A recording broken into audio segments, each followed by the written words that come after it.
Hello বন্ধুগণ, আসসালামু আলাইকুম। সবাই কেমন আছেন? আশা রাখি আপনারা সবাই ভালো আছেন, আমরাও ভালো আছি।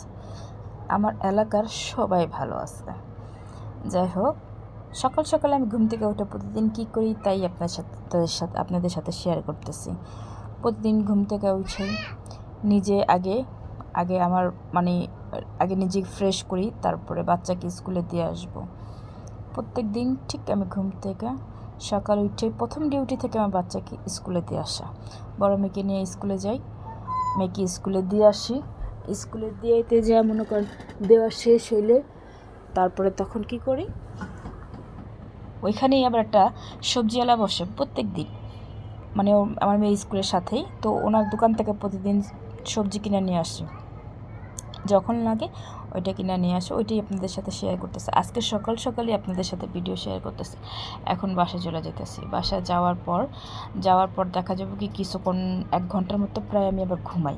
তারপর ঘুম থেকে উঠা তারপরে দুপুরে সকালের জন্য নাস্তা রেডি করি। নাস্তা পরোটা বানাই, ভাজি রান্না করি, বা ডিম দেখাই, চা বানাই।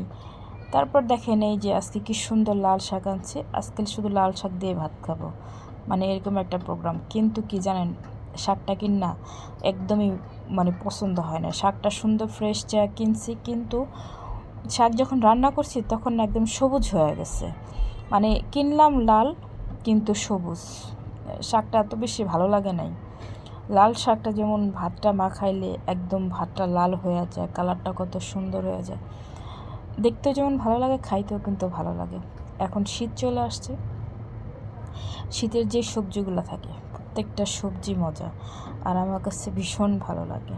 এই তো আজকে দিনের আপনার সাথে শেয়ার করলাম। আজকে দুপুরবেলায় এগুলোই রান্না ছিল। শাক রানবো, ডাল রানবো, ডিম ভাজবো, আলু ভর্তা করবো,